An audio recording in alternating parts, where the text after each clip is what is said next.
As a lot of you guys probably know, I'm a big fan of original Disney Funko Pops. I had a whole series on the channel trying to complete the first 12, and there are 5 series in total. Careful, careful, careful, careful. All right, it is nice and closed up. Now let's slide it on top. Oh, wow, that looks amazing. So whenever I see a figure from wave 2 to 5, I try to pick it up if possible. And I happened to get lucky the other day with an auction over on Whatnot, but it wasn't just any normal auction. Here's how it went. This is actually something set up by Fugitive Toys, and how it works is you go on there and you can bid for a random box on a wall. If you win, you can pick one of the numbers, and then inside of there it's either a random Funko Pop or a Grail card, so you can then pick one later on. They have an option of about 5 different Grails, and one of the ones that I was on the hunt for was that original Tigger. It is such a great figure, and I was so happy that they actually had it. The problem was, how was I gonna get it? Because it wasn't just I could bid for that specific figure, I had to bid for a box, then get a Grail card inside, and there was only 5 of them in total. And I did what anybody else would do and just started bidding. And I did all right, and I ended up getting box number 21 for my first figure. I believe I paid around $50 for it, and the figure that I ended up grabbing was the Funko Shop exclusive Frankenberry. It's one that I already have in the collection, but I wasn't too mad about it because it is still a really, really neat figure, especially with Halloween coming soon. Also, if you guys would like to take a look on the back, there are 2 other characters in this set. It is such a nice one if you haven't seen these before. Oh, and another thing that I almost forgot to mention is that off to the side, if you didn't like the figure that you got, like for example, if I didn't want my Frankenberry, I could say I'll trade it for a substitute box on the left. And over there was about 10 boxes, and if you got the Grail out of those, there was a couple figures you could choose from, or you would get a random thing like a Dorb. If you guys don't know what those are, I'm about to show you, because I did the trade for my second figure and didn't end up getting anything great. This ended up coming from box number 18, and as you guys can tell, I did get a Dorb, not any of those secondary Grails,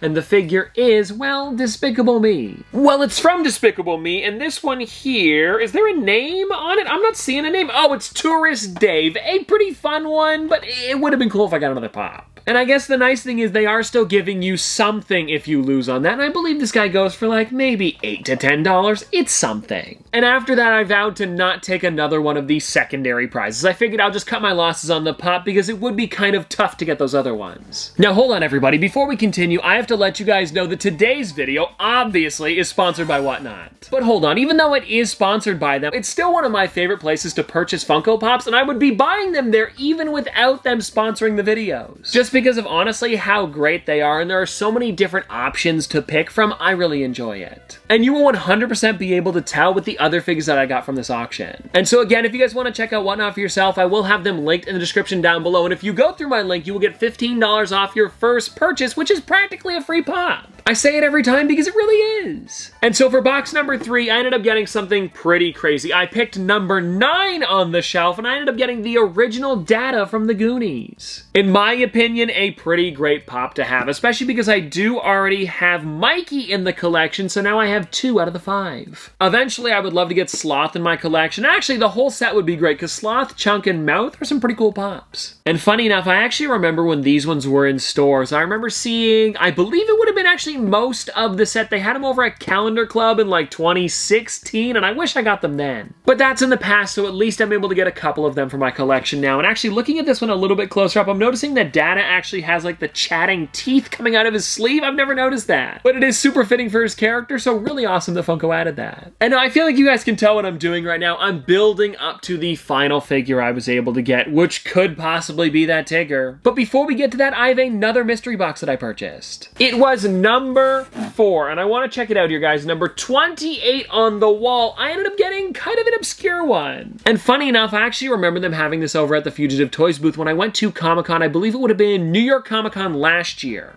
And so let me just show you and then we'll continue the story. But it is Champ, the Jollibee mascot. And as you guys can tell, it does have that Chase sticker, which means this one here is metallic. And so anyways, getting back to that story, while I was talking to the guy over at the booth about it, he was like, which one do you want? Do you want the normal one or the Chase version? version. I believe it was about $100 difference. And I said, can I take a look at both of them? And he said, sure. He showed me both. And I looked at them and they were pretty similar. The only thing that was different was that his actual like boxing, I don't know what you call it, like robe was a little bit shiny. And so I said, I'll just go for the normal one. And I guess it's a good thing I did because I believe I paid like $70 for this one and it's worth a little bit more than that. So I did pretty decent with this box. And if you guys want to take a look on the back, there aren't any other figures here, but it does say champ. And I guess at the moment I am a pretty big champ, even though I did get a Dorb. And so now everybody, it is time to show you exactly which Grail I ended up getting. Oh, and if you're wondering which box I opened to get that Grail, it was 31. But you guys have to remember, I don't have Tigger yet in my collection. I had to actually fight for it. Because once you got that number, they would then put your little post-it note that said your name onto 4 different cards. And those 4 cards would correlate with 1, 2, 3, and 4, the order that the people would actually get to pick their Grail in. The first one went and it was a number 2, which means I was not going to be getting a very early spot. Who wants me to flip them over?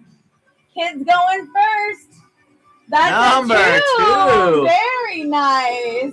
Then they were asking who wants to flip second, and I said I would, and when they flipped mine, I got third. All right, Top Pops is going next. That's a 3. Oh my goodness. So first and fourth were still available, and that means I wasn't the worst, but I also wasn't picking right away. You guys can Rochambeau. Yeah, James or Porcupine. Who am I It's flipping either over? 1 or 4, first or last. And so I was nervous watching these figures go, and the first one went, it wasn't Tigger. Porcupine is taking the Freddy Pennywise. Excellent choice. Ellie 4000 from Comic-Con. The second character was then about to be picked, and it seemed like Tigger was probably going to be going. And so I sat there nervously waiting for the person to pick, and they finally didn't pick Tigger. It will go with Superman. Perfect. And so, of course, because I was third, I was up next, and right away I ended up getting him. Tigger. Tigger. So check this out, everybody. The OG Tigger with a perfect box, might I add. So honestly, just so cool that I was able to add it to my collection because this is one of the tougher ones out of this set, and I have a good amount, but I definitely don't have all of them. Oh, and if you're wondering which figures I do have, it would be Sorcerer Mickey, Chernabog, Eve, Wally, Tigger, and Jack Sparrow. So I'm about halfway through. Oh, and you know what? I also have Cinderella. So yeah, about halfway through this set, but we are not complete yet. And I think we're getting close, and this definitely helps out that set. And so anyways, just a really, really fun story that I wanted to tell you guys about because this was seriously an awesome pop that I'm so glad I was able to win. And if you're wondering how much I paid for all of these, I believe it would have been something around like maybe $2 to $250. It really wasn't that crazy for what I was getting. Especially because a lot of these figures are ones that you can't just find over at your local Walmart, GameStop, Hot Topic. You really gotta hunt for these things. And I believe Tigger is worth about $200 alone, so Fugitive Toys really has some fun stuff. And so again, if you guys want to check out Whatnot for yourself, or maybe even go over to the Fugitive Toys live stream to get some of their auctions, I definitely recommend going through my link in the description down below, because if you don't, you won't get that $15 off your first purchase. Also, if you do end up going to the Fugitive Toys live stream to do any of their auctions, tell them I said hi and that I sent you. But anyways, everybody, this has seriously been a lot of fun, and I hope that you guys did enjoy, and I'll see you tomorrow!